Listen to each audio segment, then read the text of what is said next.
आज से करीब 4500 साल पहले इजिप्ट में एक ऐसा अजूबा बनाया गया था जो आज के दिन भी दुनिया को हैरान कर देता है। दर्जनों मिस्ट्रीज और 45 सदियों पहले की इंजीनियरिंग के राज से भरे ये हैं the great pyramids of Giza. Egypt में टोटल 118 पिरामिड्स मौजूद हैं जो पिछले हजारों सालों से कई खतरनाक तूफानों और दर्जनों अर्थक्वेक्स को भी टक्कर देकर बिल्कुल सही सलामत खड़े हैं। 14th सेंचुरी में 8 अगस्त 1303 को आने वाला अर्थक्वेक वो वाहिद अर्थक्वेक था जिसने द ग्रेट पिरामिड की सिर्फ आउटर लेयर पर मौजूद पत्थरों को मामूली नुकसान पहुंचाया था। ये अर्थक्वेक 6.5 मैग्नीट्यूड का था जो बड़ी से बड़ी बिल्डिंग्स को भी तबाह करने की सलाहियत रखता है। लेकिन मजाल है कि इस अर्थक्वेक से पिरामिड्स पर सिर्फ मामूली नुकसान के अलावा कोई आंच भी आई हो। वैसे तो इजिप्ट में 118 पिरामिड्स मौजूद हैं, लेकिन इनमें से सबसे ऊंचा pyramid the great pyramid of Giza कहलाता है जो 13 एकड़ के एरिया पर फैला हुआ है, जिसमें 4-5 नहीं बल्कि पूरे 20 ओलंपिक स्विमिंग पूल्स या फिर 9 फुटबॉल फील्ड्स पूरी आ सकती हैं। 147 मीटर की हाइट पर बना इंसानों का बनाया गया ये सबसे ऊंचा पिरामिड है जो पूरे 3800 सालों तक जमीन पर इंसानों की बनाई गई सबसे ऊंची चीज में शुमार रहा। इस पिरामिड को बनाने के लिए करीब 50 टन वजनी 23 लाख बड़े बड़े पत्थरों का इस्तेमाल किया गया था। और अगर इस पिरामिड के वेट की बात की जाए तो एक एस्टिमेट के मुताबिक ये 60 लाख टन वजनी है जो 600 आईफेल टावर के वजन के बराबर बनता है। और अगर इसे आप दुनिया की सबसे ऊंची बिल्डिंग बुर्ज खलीफा से कंपेयर करें तो वो सिर्फ 5 लाख टन वजनी है। लेकिन 13 एकड़ पर फैले और इतने ऊंचे पिरामिड्स बनाने का आखिर मकसद क्या था? हजारों साल पहले जब इंसान के पास कोई टूल्स, कोई मशीनरी, ना ही कोई बुलडोजर मौजूद थे,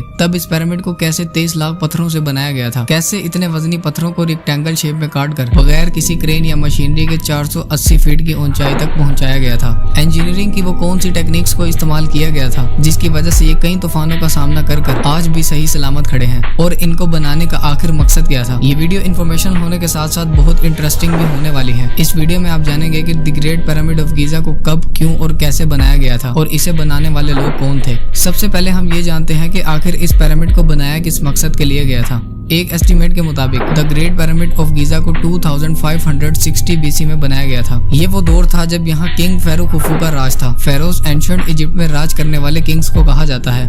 वैसे तो किंग फेरो खुफू के बारे में आज तक कोई भी नहीं जानता, लेकिन ब्रिटानिका की एक रिपोर्ट के मुताबिक फेरो खुफू इजिप्ट की सल्तनत की 4th डायनेस्टी का दूसरा किंग था जिसने पूरे 60 सालों समंदर के अंदर से कुछ ऐसी चीज मिली जिसने वक्त गुजरने के साथ साथ पूरी दुनिया के साइंटिस्ट और आर्कियोलॉजिस्ट की रातों की नींद उड़ा कर रख दी थी। निकोलस ने जाने अनजाने में एक ऐसी चीज डिस्कवर कर ली थी जो उसकी किस्मत बदलने वाली थी। 1967 के उस दिन जब निकोलस ने अपनी टीम के साथ ग्रीस के साहिल से चंद किलोमीटर दूर समंदर के अंदर डाइव किया तो उसे समंदर के बॉटम पर कुछ अजीब तरह के पत्थर पड़े दिखाई दिए जो हजारों मीटर के एरिया पर बिखरे पड़े थे। पहले तो निकोलस को लगा कि ये सिर्फ आम से पत्थर हैं, लेकिन उसका शक यकीन में तब बदला जब उसने बॉटम पर एक बहुत बड़ा स्ट्रक्चर बना हुआ देखा। निकोलस ने जब उन पत्थरों को करीब जाकर एग्जामिन किया तो मालूम पड़ा कि ये कोई आम पत्थर नहीं थे, बल्कि ये एग्जैक्टली रेक्टेंगल शेप के पत्थर थे जिन्हें हजारों साल पहले किसी इंसान ने बनाया था। इन पत्थरों के अलावा निकोलस और उसकी टीम को यहाँ से मिट्टी के बर्तन, मुख्तलिफ किस्म के टूल्स और प्लान्ड रोड्स के साथ साथ 70 से ज्यादा इंसानों की कब्रें भी मिली जो इस बात का सबूत थी कि ये कोई छोटी मोटी बस्ती नहीं थी, बल्कि ये एक बहुत बड़ा शहर था जो हजारों साल पहले किसी बहुत भयानक हादसे का शिकार हुआ था, जिसके बाद इसे पावलो पेट्री का नाम दिया गया।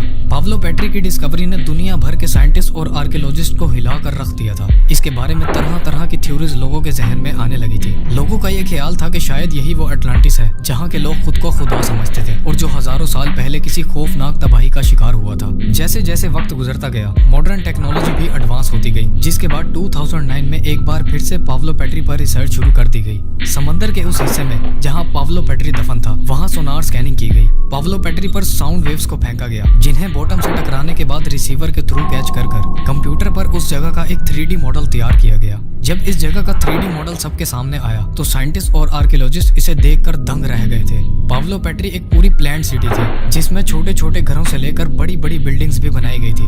पावलो पेट्री का ये पूरा शहर 20 एकड़ से ज्यादा के एरिया पर फैला हुआ था, जहाँ एक अंदाजे के मुताबिक उस दौर में 6000 से ज्यादा लोग रहा करते थे। इस जगह से मिलने वाले आर्टिफैक्ट्स की जब कार्बन डेटिंग की गई तो मालूम पड़ा कि ये आज से 5000 साल पुराना शहर था जिसका मलबा अब तक यहाँ मौजूद था। साइंटिस्ट और आर्कियोलॉजिस्ट के मुताबिक आज से 5000 साल पहले यहाँ एक बहुत भयानक किस्म का तूफान आया था जिसने इस शहर को समंदर की नजर कर दिया था। लेकिन हकीकत में इस शहर और इसमें बसने वाले लोगों के साथ क्या हुआ था, ये बात आज तक एक मिस्ट्री है।